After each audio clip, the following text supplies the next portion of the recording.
அமெரிக்காவினால் Iran மீது தொடங்கப்பட்ட யுத்தம் தொடர்ந்து கொண்டே இருக்கிறது.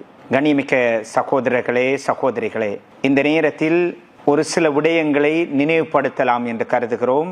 இந்த நினைவுபடுத்தல் எல்லோருக்கும் பிரயோஜனமாக அமைய வேண்டும் என்று அல்லாஹ்வை பிரார்த்தித்துக் கொள்கிறோம்.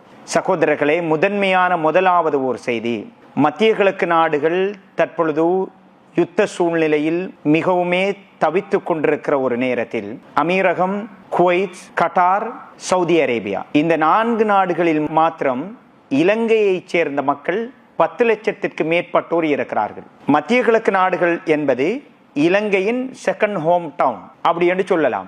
அந்த அளவு அதிகமான இலங்கையர்கள் மத்திய கிழக்கு நாடுகளில் தான் தொழில் செய்து கொண்டிருக்கிறார்கள். உயர்ந்த தொழில்கள், சாதாரண தொழில்கள், எல்லா நிலைமைகளிலும் பணி செய்து கொண்டிருக்கிறார்கள். இந்த நேரத்தில் அல்லாஹ் பாதுகாக்க வேண்டும். இந்த யுத்தம் 1 மாதம் 2 மாதம் நீடிக்குமாக இருந்தால் இந்த யுத்தத்தின் நேரடி தாக்கத்தை இலங்கையர்கள் அவர்களின் கிச்சன் வரைக்கும் சந்திக்க வேண்டியிருக்கும். நேரடி தாக்கத்தை இலங்கை நிச்சயமாக சந்திக்கும். அல்லாஹ் பாதுகாக்கணும். எனவே நாங்கள் எல்லோரும் முதன்மையான ஒரு அம்சம், அல்லாஹ்விடத்தில் துஆ செய்வோம். இந்த யுத்தம் முடிவுக்கு வரப்பட்டு ஒரு சமாதான முஸ்லிம் நாடுகளும் இஸ்லாமியர்களும் உலகும் சமாதானத்தை அனுபவிக்க வேண்டும் என்கிற பிரார்த்தனையை செய்து கொள்வோம்.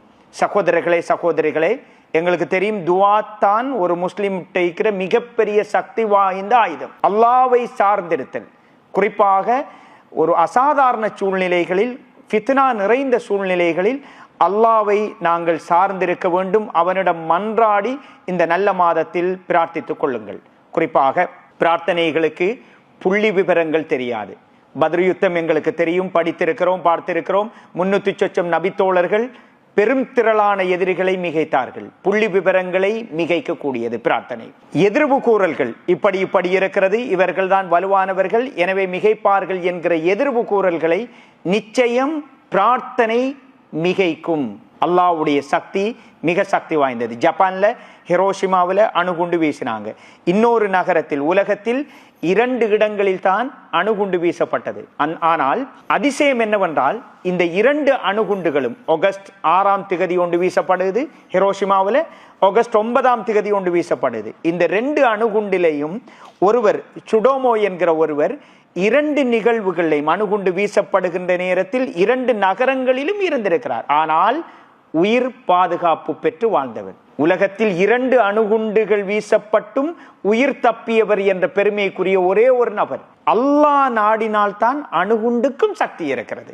எனவே சகோதரர்களே, அல்லாஹ்விடத்தில் மன்றாடி துஆ செய்வோம்.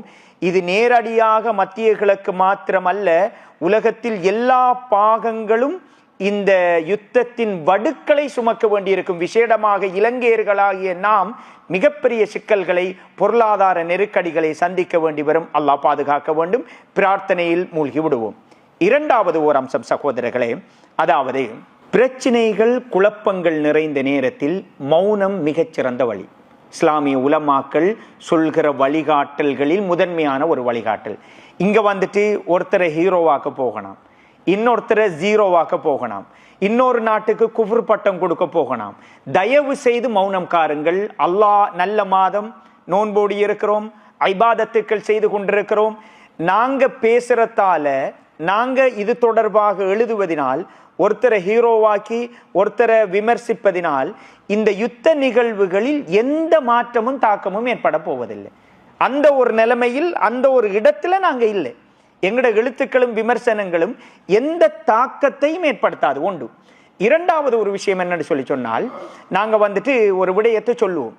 சொல்ற நேரத்துல குழப்பமான நேரத்தில் நியாயம் பேச போறது, தத்துவம் பேச போறது, வரலாறு பேச போறது, இது எங்களோட பேச்சையும் எழுத்தையும் எதிர்த்தரப்பில் உள்ளவர் நாங்க நினைக்கிற மாதிரியே அதே அளவோடு, அதே நீளத்தோடு, அதே சைஸோடு புரிந்து கொள்வார் என்பது அப்படி நடக்கிறல்ல. ஏண்டா குழப்பமான நேரத்தில் தவறாகத்தான் புரிந்து கொள்வார்கள். எனவே இந்த நேரத்தில் நாங்கள் பேச ஆரம்பித்தது, ஒருத்தரை நியாயப்படுத்துறது, ஒருத்தரை விமர்சிக்கிறது, ஒரு நாட்டை குற்றம் சுமத்துறது, சோசியல் மீடியாவில் எங்கோ ஒரு மூலையில் வந்த ஒரு நிகழ்வை அல்லது ஒரு 2-3 வருடத்திற்குள் கிடைத்த சில தகவல்களை வைத்துக்கொண்டு ஒரு முடிவு கட்டி இது இப்படித்தான் என்கிற ஒரு முடிவுக்கு போறது என்பது மிக மிக தவறான ஒரு விடயம்.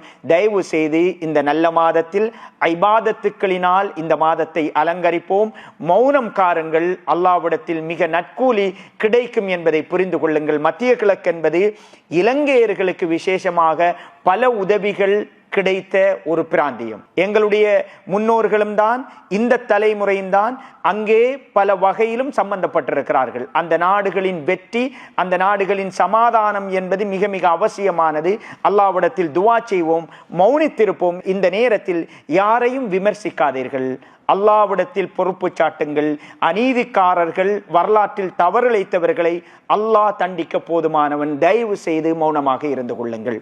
மூன்றாவது ஒரு முக்கியமான ஒரு செய்தி, அதாவது இந்த நெருக்கடியான சூழல் அல்லாஹு தஆலா அவசரமாக நிவர்த்தி செய்ய வேண்டும். ஒரு வேளை இது தொடர்ந்தால் இலங்கையில் தொழிலின்மை, பொருளாதார நெருக்கடி எல்லாம் வரும். எனவே நல்ல சம்பளத்திற்கு இருக்கக்கூடிய சகோதரர்கள் அல்லது அடுத்த கட்டத்தில் இருக்கக்கூடிய சகோதரர்கள் இரண்டாம் முதலீடுகள் தொடர்பாக யோசித்துக் கொள்ளுங்கள். திடீரென்ற மாதிரி ஒரு நாட்டில் யுத்தம் வருகிறது என்றால், அந்த யுத்தம் தொடர்ந்தால் அவரவர்களின் நாடு மக்கள் தொடர்பாகத்தான் யோசிப்பார்கள். அது நியாயமும் கூட. எனவே எங்களுடைய குடும்பம், எங்களுடைய சமூகம் தொடர்பாக, எங்களுடைய பிராந்தியம் தொடர்பாக யோசிக்க வேண்டிய பொறுப்பு உங்களுக்கு இருக்குது. எனவே உங்களுடைய அல்லாஹ் உங்களுக்கு ஹலாலாக வழங்கிய வாய்ப்புகளை அடுத்த என்ன செய்யலாம், இலங்கையில் என்ன செய்யலாம், அல்லது எங்களுடைய இந்த உயர்கல்வியை வேறு ஒரு நாடுகளில் கொண்டு போக முடியுமான சாத்தியமான வழிகள் இருக்கிறதா என்பது தொடர்பாக யோசியுங்கள்.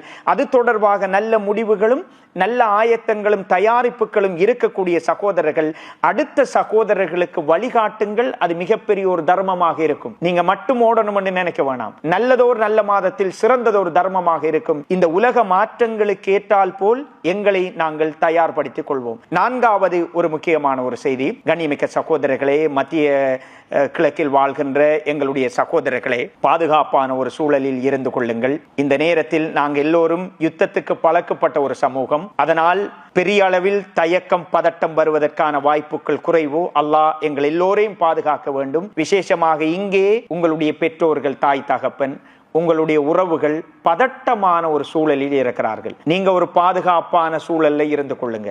எது வேண்டுமானாலும் இப்ப போற உலக போக்குல நடக்கலாம். எனவே பாதுகாப்பாக இருந்து கொள்ளுங்கள். அல்லாஹ் நிச்சயம் உங்களை பாதுகாப்பான்.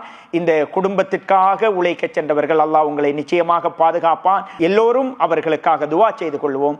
மத்திய கிழக்கில் இருக்கக்கூடிய சகோதரர்கள் அவர்கள் குடும்பத்திற்காக மாத்திரம் உழைக்கவில்லை. பள்ளி வாயல்கள், மதரசாக்கள், இன்னொரு சமூக பணிகளுக்காக தங்களை அர்ப்பணித்திருக்கிறார்கள். அல்லாஹு தஆலா அவர்களை பாதுகாப்பான். அதே நேரத்தில் உங்களோட வீட்டில இருந்து ஏதாவது தொடர்புகள் வந்தால் அவசரமாக தொடர்பு கொள்ளுங்கள். இங்கே ஒரு பதட்டத்தோடு உங்களை தொடர்பு கொள்ள முயற்சிப்பார்கள். என்ன நிலையில் இருந்தாலும் நீங்கள் அந்த தொடர்புகளை துண்டிக்காதீர்கள். விசேடமாக உங்களோட வாப்பா உம்மா தொடர்பு கொண்டால் அவசியம் தொடர்பு கொள்ளுங்கள். எந்த அளவுக்கு என்றால், சுன்னத்தார ஒரு வணக்கத்தில் இருக்கிற நேரத்தில் ஒரு தாயோ தகப்பனோ தொடர்பு கொண்டால் கட்டாயம் அந்த தொடர்பை துண்டிக்காமல் பதிலளிக்க வேண்டும் என்று இஸ்லாமிய அறிஞர்கள் சொல்லுவார்கள். பதட்டமான ஒரு சூழ்நிலை, நீங்கள் அவர்களுடைய தொடர்புகளை துண்டிக்க வேண்டாம். பாதுகாப்பாக இருந்து கொள்ளுங்கள். எல்லாம் வல்ல அல்லாஹ் ஜல்ல சுப்ஹானஹு வ தஆலா இந்த நிலைமையை அவசரமாக சீர் செய்ய வேண்டும். சுபிட்சமான முஸ்லிம் உலகையும் முஸ்லிம் மக்களையும் ஒட்டுமொத்த உலகையும் சமாதானத்தை அனுபவிக்கக்கூடிய ஒரு சூழலை அல்லாஹு தஆலா உருவாக்க வேண்டும் என்று பிரார்த்தித்துக் கொள்வோம். வஸ்ஸலாமு அலைக்கும் வரஹ்மத்துல்லாஹி வபரகாத்துஹு.